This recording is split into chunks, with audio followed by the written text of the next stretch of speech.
see that they could not. Even 500 years ago, artist and inventor Leonardo represents over 100 years of combined Department of Defense service and over 20,000 jumps. In just a moment. Sorts of jumps, but today they're going to be using these very, very unique square parachutes, not like a combat parachutist would ride in, but they're rectangular in shape, and they enable them to touch down wherever they want to, right? That's right, Bob. So civilian shoots range in size from about 120 square feet to 200.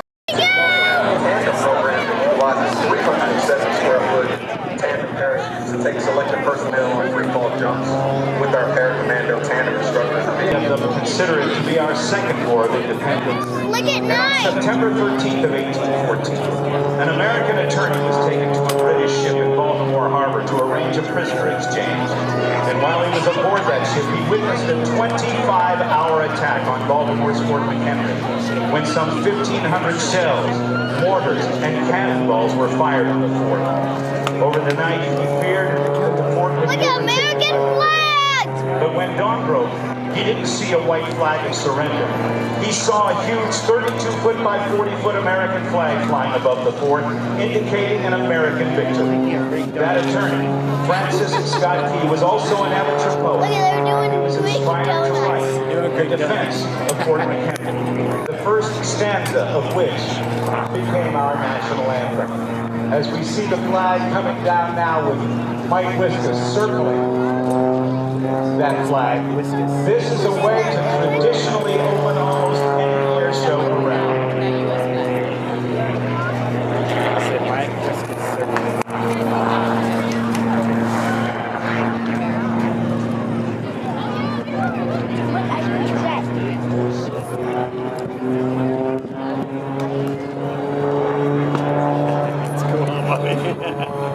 It's so cool.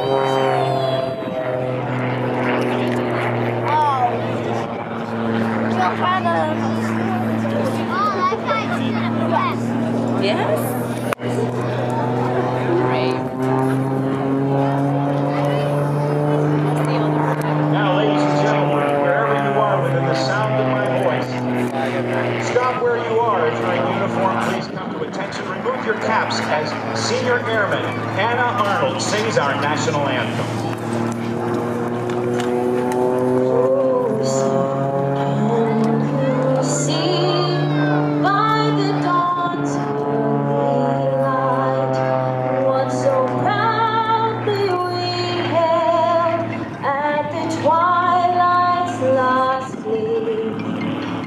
Brought stripes and bright stars through the perilous fight. For the ramparts we watched were so gallantly streamed, and the rockets break lead, the bombs bursting in air gave proof through the night that our flag was still there. Oh, sing us that star-spangled banner yet waving.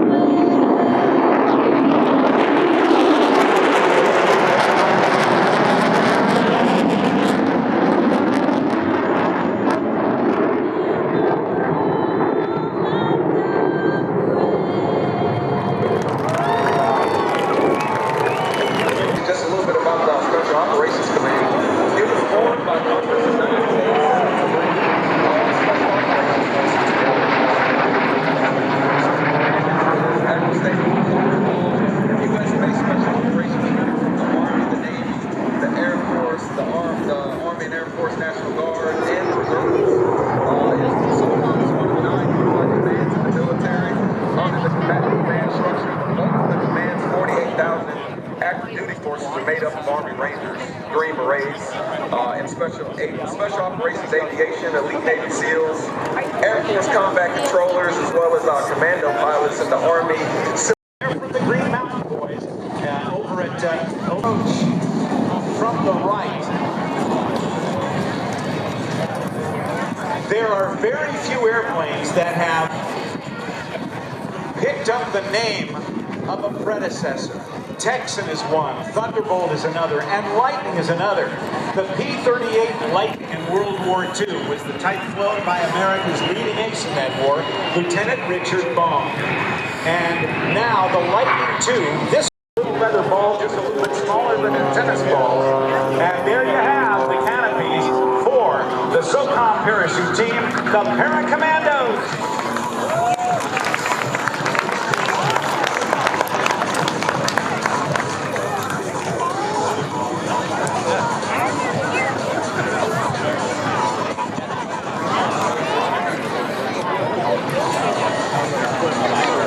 Spiraling down, reaching speeds, what, about 60 miles an hour, Karan?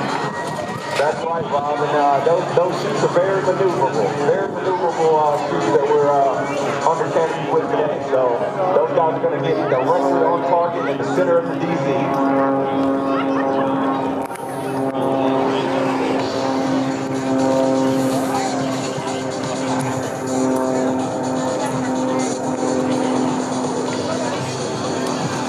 So ladies and gentlemen, the first jumper down will be dead center in the DZ, flying the POW MIA, the Prisoner of War Missing in Action flag.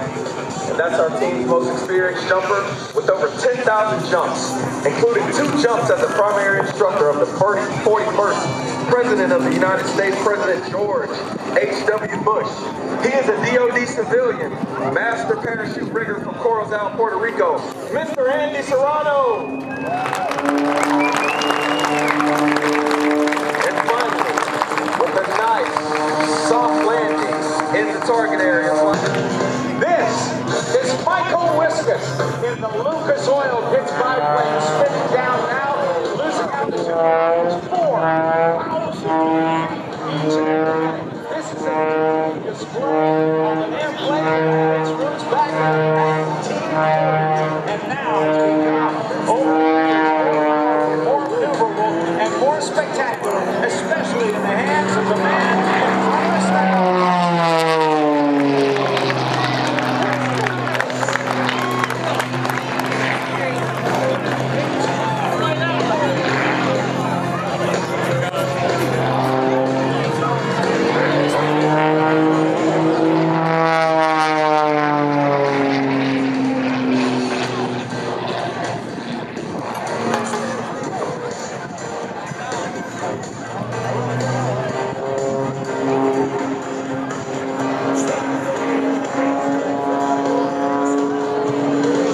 Down the 45-degree line, he rolls the airplane in multiple snap rolls. That's a high-speed stall of 1 wing as he reaches almost 2 meters.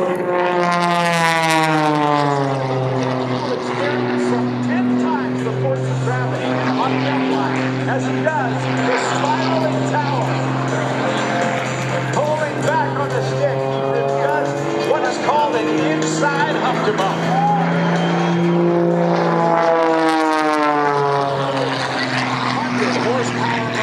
What we're seeing is just a small portion of what Michael Wiskus will be doing years later on in today's program. He runs out of airspeed. Now watch for the hard rudder kick to do not 1, but 2 consecutive overhead stall turns. That takes some talent. Some noise.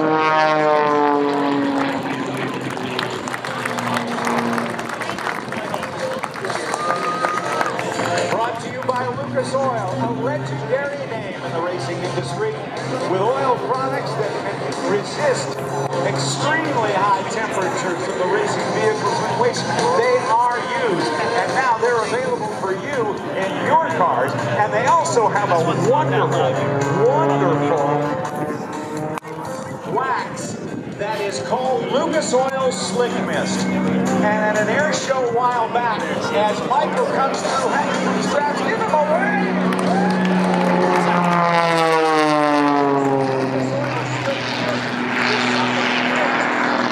To try out and get the bugs off my ear.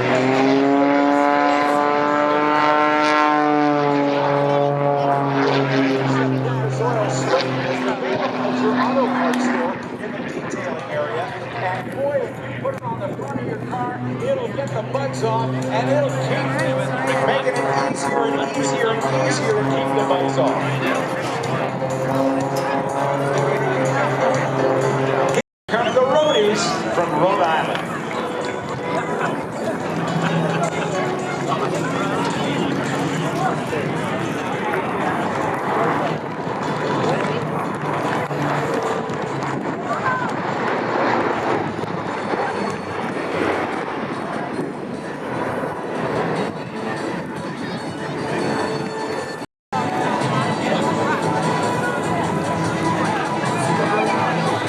As I mentioned earlier, the C-130 Hercules has been in constant production since the mid-1950s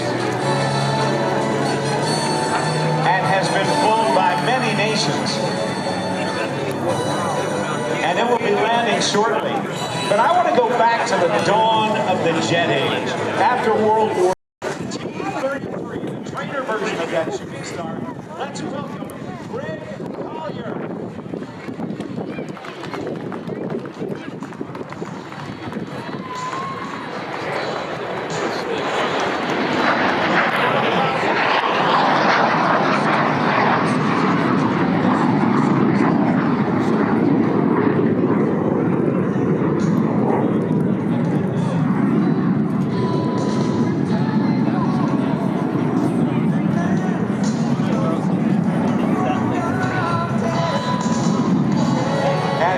Goes out to the right-hand side, we'll be able to see the C-130 Hercules land.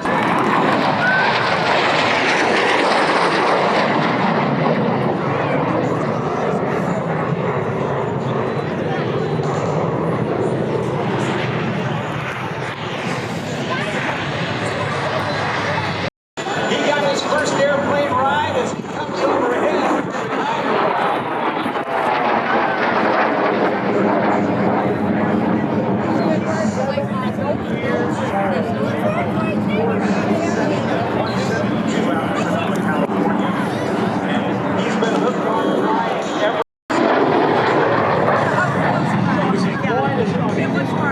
Air traffic controller by the FAA, but his passion for the cockpit never left him as he continued to fly in the hobby. And then, AirShow flying as well. We got a chance to fly with 48. But to this day, it remains the fastest straight-wing, single-engine jet airplane in the world with a top speed of 599 miles per hour. Blew my mind.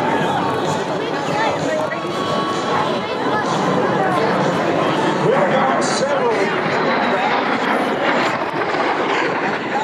flies for airships, but he works for the United States Navy's test pilots at Naval Air Station Patuxent River in Maryland, and also with the United States.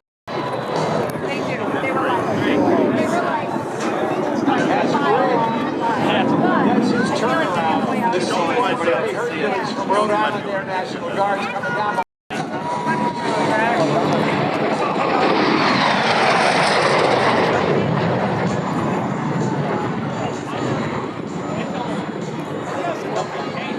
Pretty low on that one.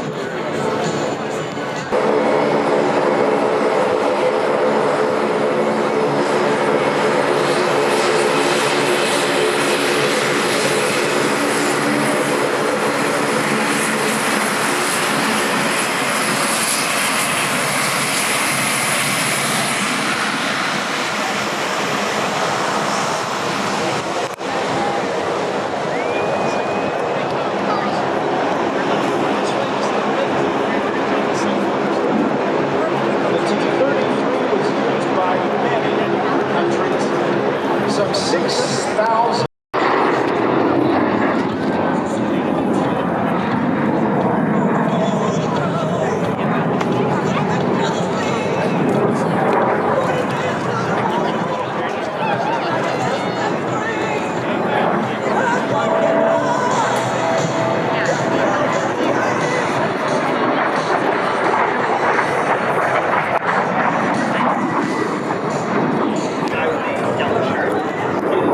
Your boss.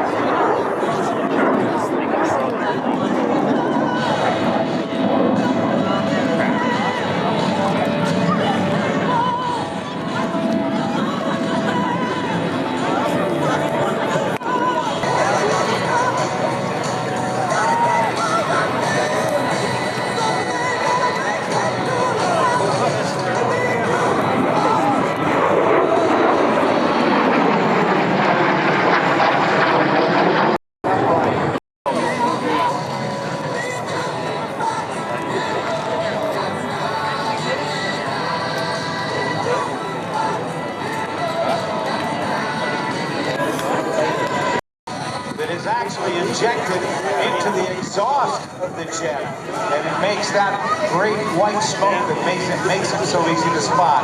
Coming through at slow speed, aerodynamically dirty, as we say in aviation. The landing gear extended, the flaps extended. Watch it hold the gear and lock it.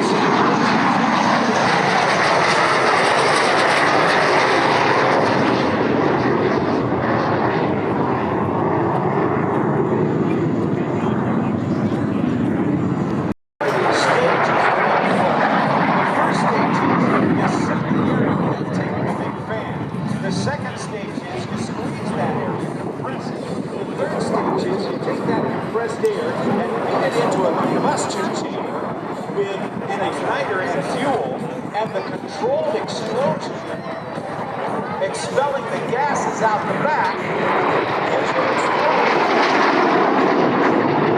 These early jet engines were relatively inefficient, but as research and development was done on jet engines, a fifth stage of the engine was developed. So the four stages are you suck it in, you squeeze it, you blow it up, and you go. The fifth stage is to pour raw jet fuel into the exhaust to really give it a kick in the pants. And more modern jets have afterburners. You will see the Thunderbirds today at some times flying, and you'll be able to see the smoke.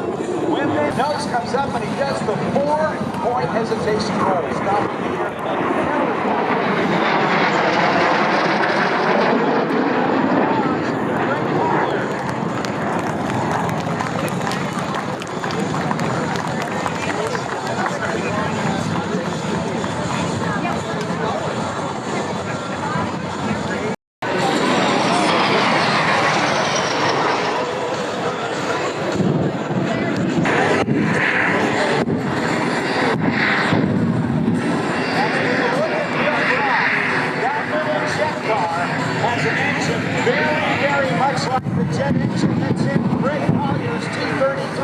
And ladies and gentlemen, get ready, because we're going to have them race for us right down the runway.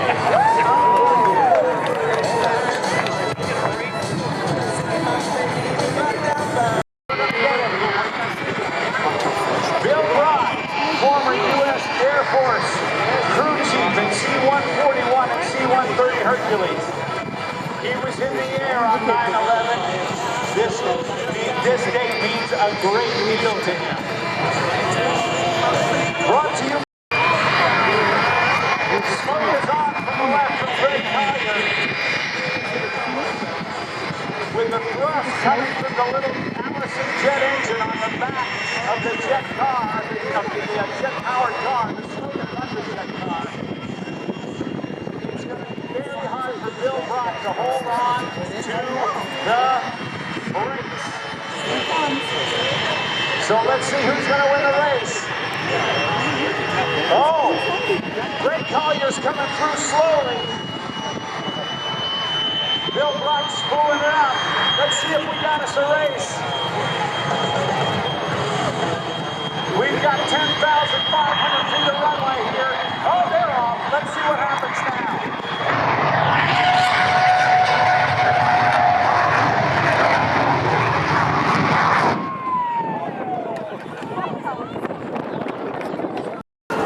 So it doesn't have a parachute to stop it. It literally uses that canopy as a big old brake to help save the brakes.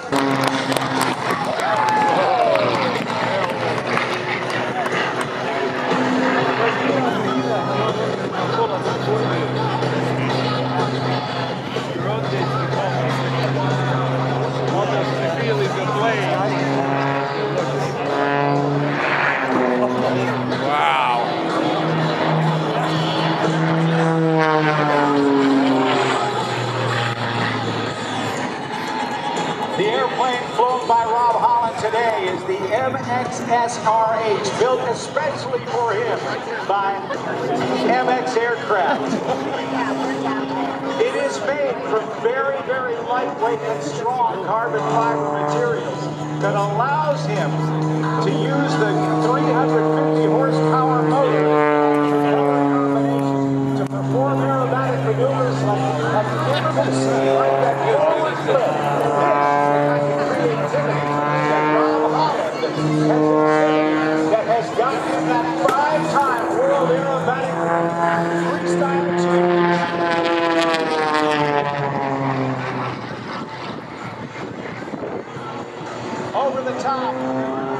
Watch for this time as it goes sideways, putting a right wing in front and bringing it down to almost zero airspeed and stopping it and accelerating out. This, ladies and gentlemen, is a world champion. This, ladies and gentlemen, is the kind of flying that no other people in the world is capable of doing. He pushes to the outside with negative G's forcing him out of the cockpit. Continuing to claw his way skyward, the airplane now tumbles into a knife edge descent with point rolls on the down line. Look at the precision. Holy smokes. The roll rate is that's a lot of green blue for Rob Holland.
When he first joined the U.S. Aerobatic team, which said to his fellow Aerobatic team members before they went to don't suck.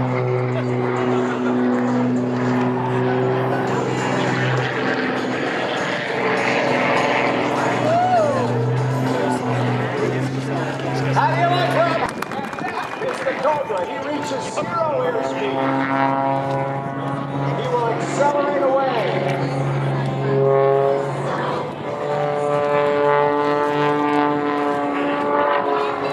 And now Rob Holland is going to give us a chance to go.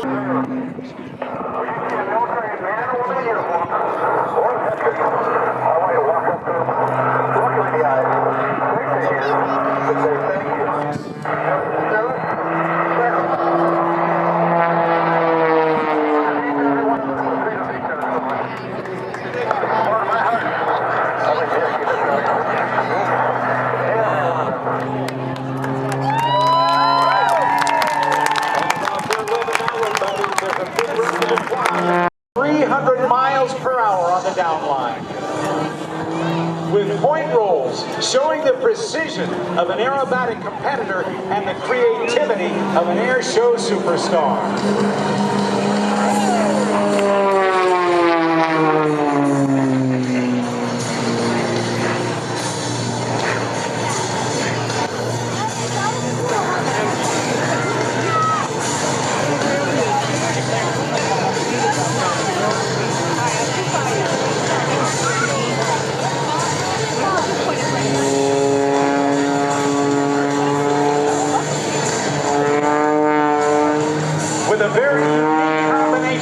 side-page spin, inverted spin, and flat spin. That plane was only falling, not really flying. Up to 45. He does a 2 and a 3 and a 4.4 times knife edge tumble.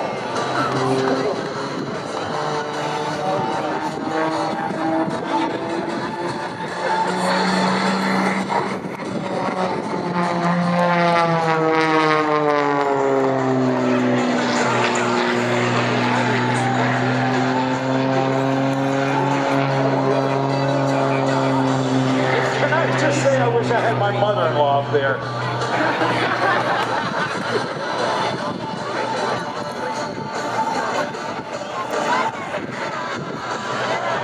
Throughout the course of this demonstration, Rob Holland has experienced up to 12 times his normal body weight. That's 12 times the force of gravity, or 12 G's, and 12 G's with weight 2,400 pounds, setting the vertical line. Tumbles the airplane vertically. Now watch him stop, pull back on the stick, and that is the world's smallest inside loop.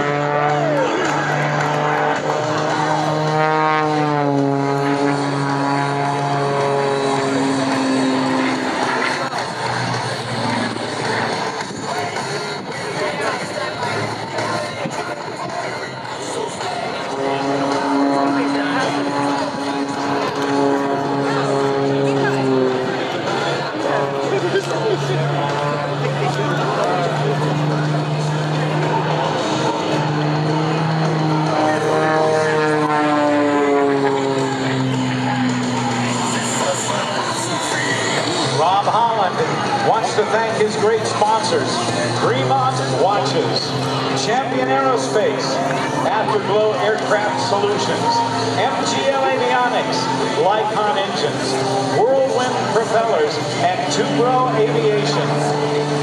You can find them on Facebook at facebook.com/Ultimate Airshows. The 2019 winner of the Eric Muller Trophy, five-time World Freestyle Aerobatic Champion in 2011, 13, 15, 17, and 19.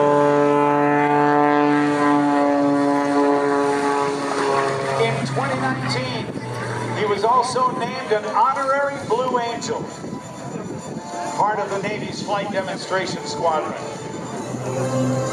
His list of accomplishments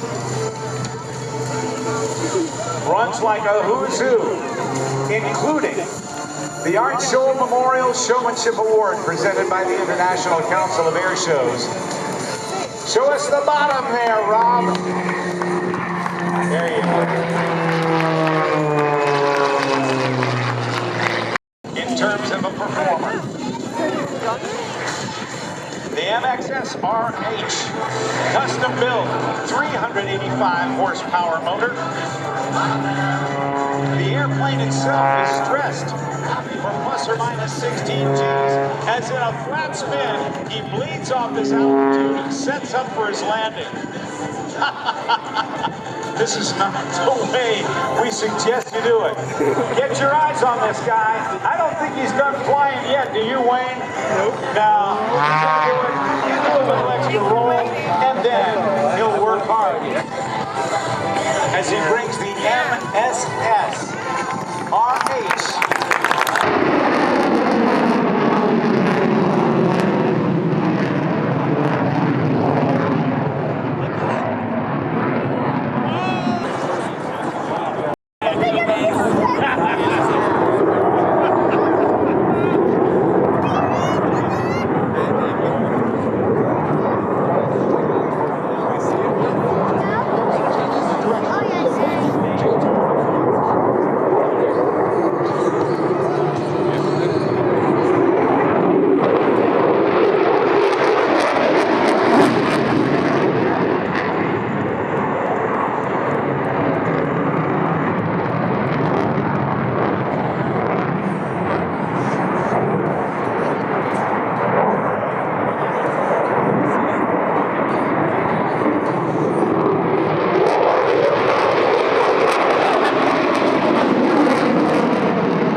Reducing the power while loading up and flying with attack. The Raptor will slow down to less than 86 miles per hour. After the pass, you once again feel the raw power of the jet as Major Gibson lights those afterburners and flies straight into the vertical. Ladies and gentlemen, from the right, the Raptor's slow speed pass.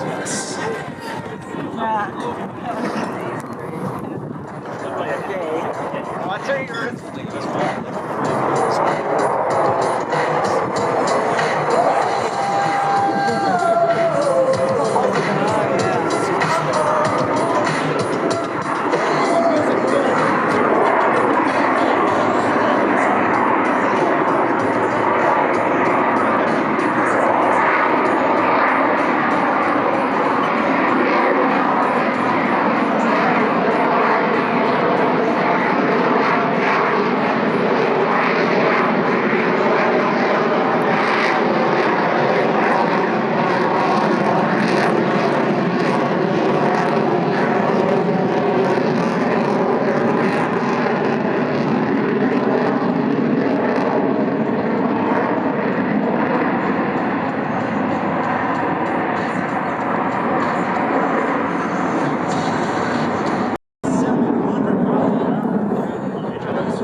T Raptor will do an impression, its own impersonation of a rocket ship with the tactical pitch.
Ladies and gentlemen, this concludes today's Raptor demonstration.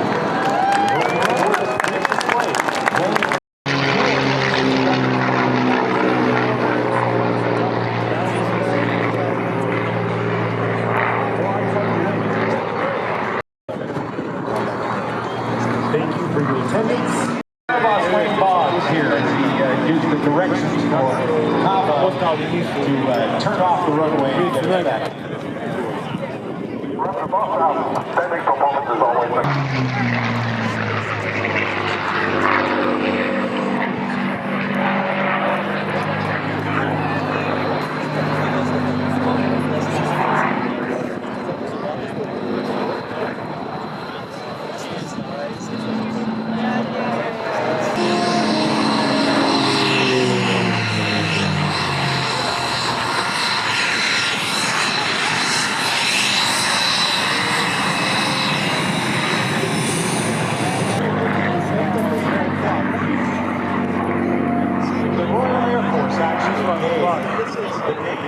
Mustang. Originally outfitted with an Allison V12 unit with fuel engine like the 240 Warhawk. The Mustang originally did not perform well at high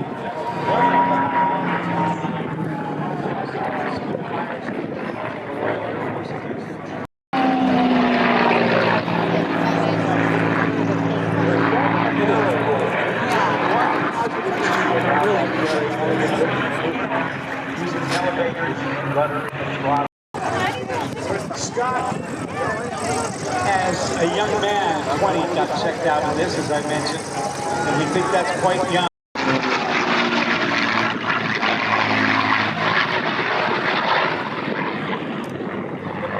B-51 is a celebration of our nation's armed forces. Every aspect of the paint job represents those who have served and those who gave the ultimate sacrifice. The black cape covering the front of the aircraft represents the veil of protection that our armed forces give us.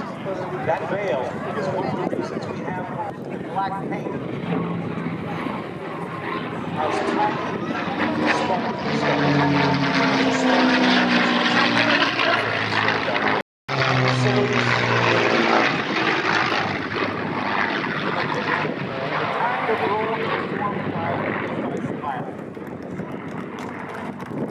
after a successful mission. The silver ring behind the spinner represents the shimmering halo of the guardian angel who guides service personnel having given the ultimate sacrifice to their final race. The black and white stripes on the wing. This now is the 5-point hesitation roll. For the Army, the Air Force, the Navy, if you look closely into the metal, you can see for whom our veterans is called. Bill Yoder, Scott's father, an individual with a love and passion for this type of aircraft, did all of the metal work. The remanufactured parts are handmade. Unlike the hurried war effort parts, they are made with the skill and care of a master craftsman and obtain the utmost attention to detail necessary.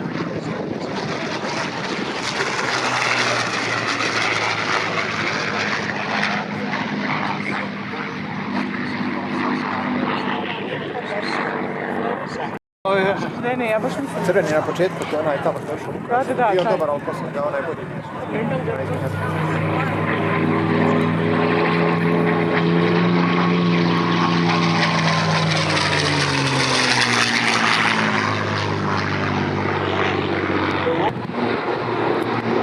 The needs of the United States Army Air Force today. So some 56,000 forces, everybody participated, sacrificing, working in the factories, building the vehicles and the airplanes and the munitions to support our boys in their fight, both in the European and Pacific theaters. The Mustang is on the ground. Ladies and gentlemen, join me, if you will, in a big round of applause.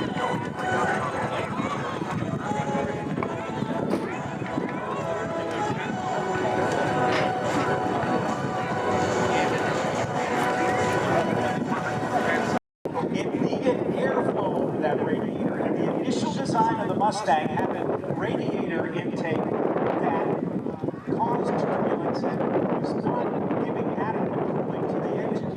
So they moved the scoop for the radiator back underneath about. Wait, Charlie, this is the gentleman from Minneapolis, Minnesota, actually from Iowa, where his dad took him to an air show when he was just 7 years old. He's going to cheat with the trees. Hey, Michael, pull up. Oh, yeah. This is the Lucas Oil biplane. We saw him fly a few minutes earlier. You get to see the full-up performance now as he climbs for altitude to put on his full show. This is fantastic. Brought to you by Lucas Oil. Comes down the line. Here comes Michael Wiskus diving down at over 200 miles an hour.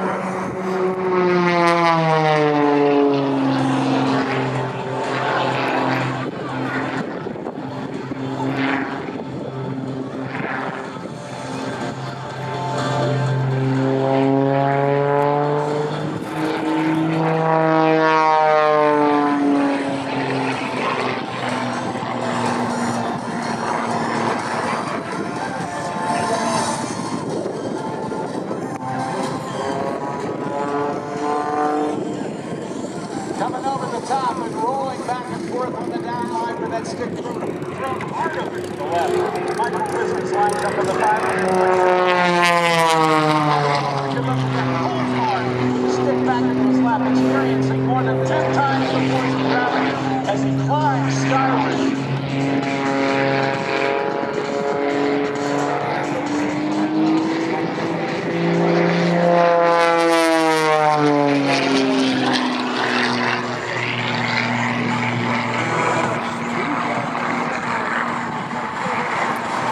Michael Wiskus. He'll pull back on the stick, tilt his head back, line up on the 500-foot show line, and train his altitude for optimal energy.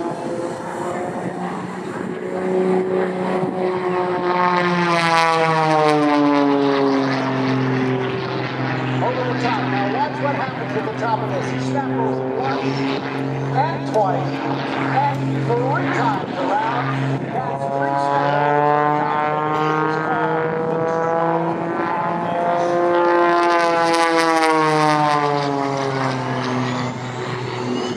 sets the vertical line.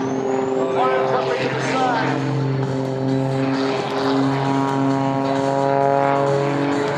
Pushes over the mountain.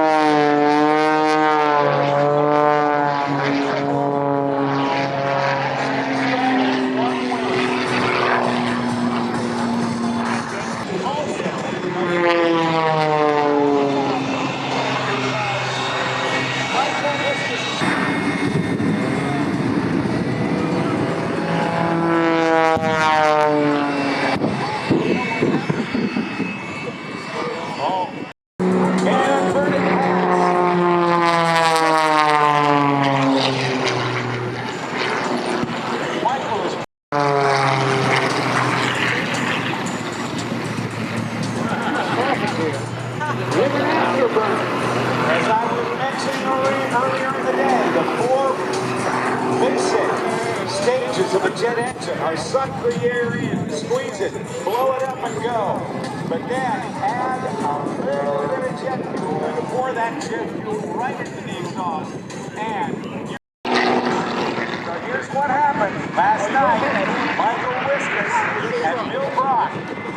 U.S. Air Force C-141 flight engineer and C-130 flight engineer. Retired from the Air Force after 20 years in 2007.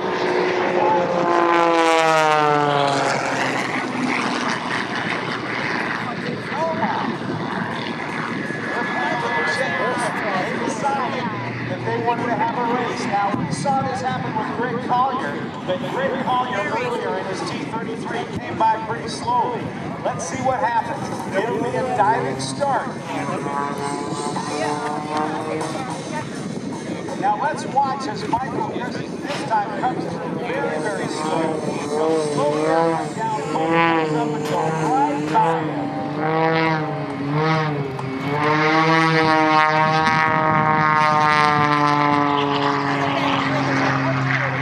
Michael Wiskus will have a diving start on this race. Bill Brock won't start moving hopefully until Michael Wiskus is right over on top of it. Let's see what happens if we can make this happen. This could be very, very interesting.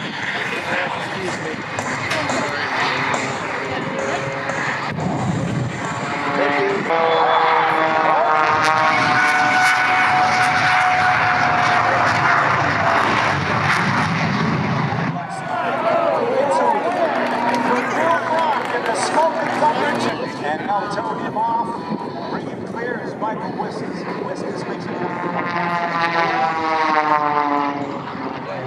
And let me repeat, because the jet car was making some pretty significant noise down here.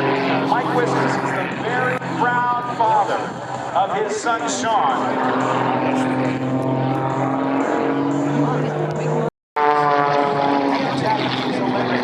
Back in August.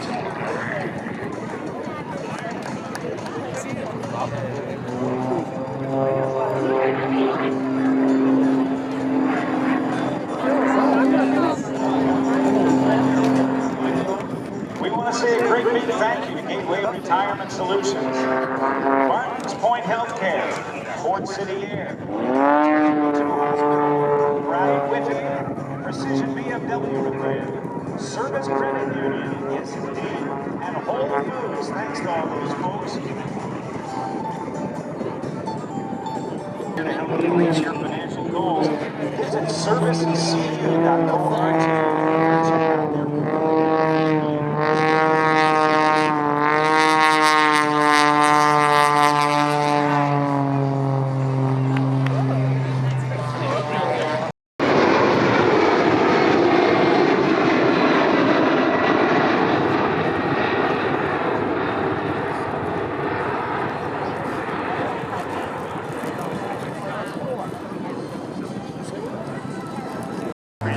And the new KC-46 can do both.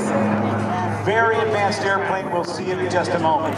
But ladies and gentlemen, it's now my pleasure to turn the microphone over to Captain Karan Williams, former Auburn football player on scholarship, now captain in the United States Air Force, and your United States Special Operations Command. Different directions and pull the parachute at 3,000 feet. Down first is our team leader, a U.S. Department of Defense civilian, Chris Bucci. Down next is our most experienced jumper with over 10,000 jumps, including with former President George H.W. Bush, a DoD master parachute rigger, Mr. Andy Serrano.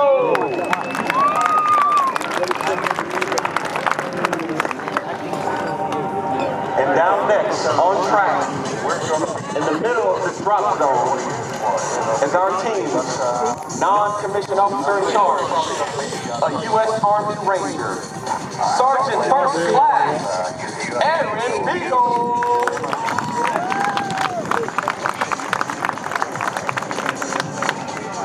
And now, ladies and gentlemen, last but not least, tracking his way to the drop zone is United States Marine Corps Raider, Special Operator, from Philadelphia, Pennsylvania, Major Frank the Mayor Anello.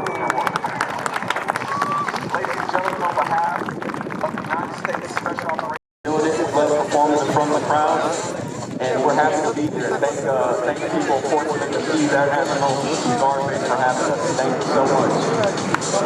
Ladies and gentlemen, let's hear it for the Commandos.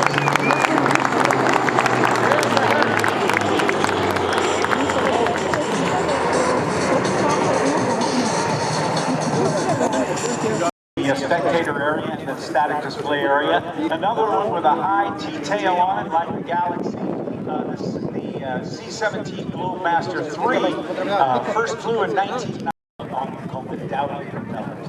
Over 375 miles per hour capable top speed.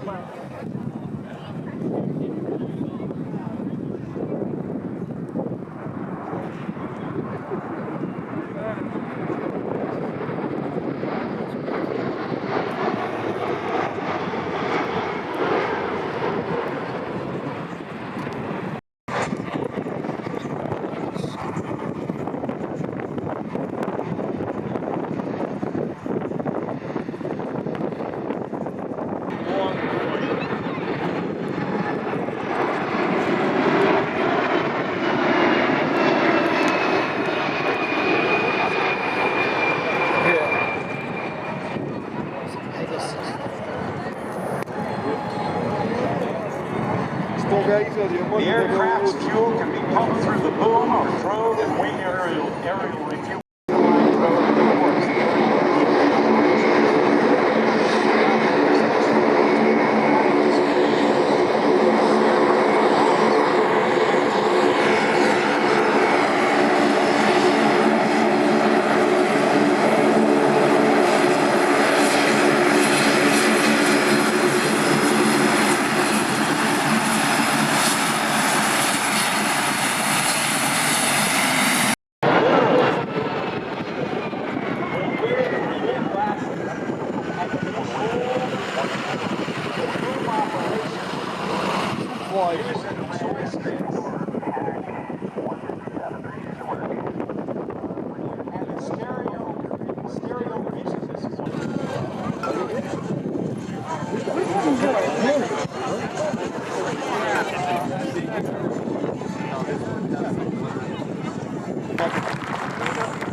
That's annoying.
out of your way? No, I'm okay.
Approaching ahead to your left.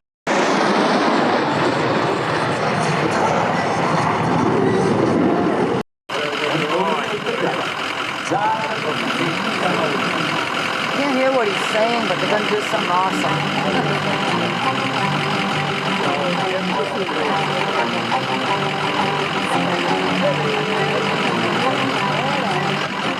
Tom Cruise.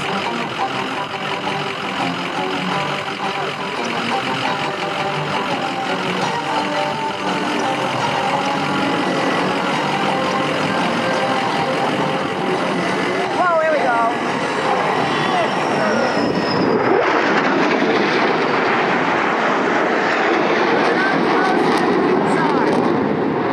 That's the one.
Did you get a picture of that?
Soars above, we are proud to represent the service members who are deployed around the world in defense of our freedoms. After 20 years, the significance of the attacks on 9/11 is not lost.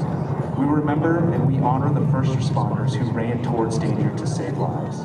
Their heroic efforts on September 11, 2001 are an inspiration for the generations of today and tomorrow.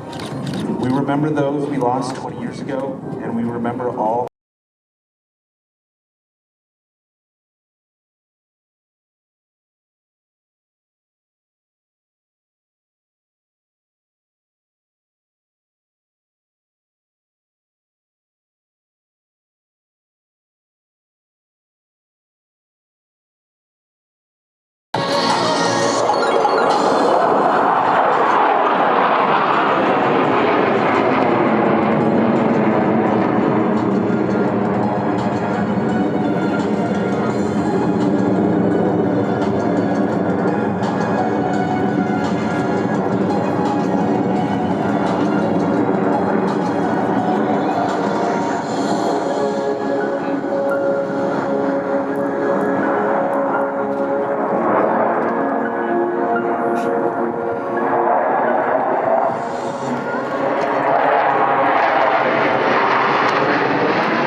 Thunderbird 1 from Fresno, California, Staff Sergeant Nicholas Martinez. Antonio Rojas. Crew Chief Thunderbird 2 from Watt. Assistant Crew Chief Thunderbird 3 from Auburn, Alabama, Staff Sergeant Corey Allen. Crew Chief Ryan Jackson. Crew Chief Thunderbird 5 from Waller, Texas, Staff Sergeant Jeff. Assistant Crew Chief Thunderbird 6 from Roseville, California, Staff Sergeant Christopher Thompson. And down at our spare aircraft, Crew Chief Thunderbird 8 from Piedras Negras, Coahuila, Mexico, Tech Sergeant Walter Era Perez. Assistant Crew Chief Thunderbird 8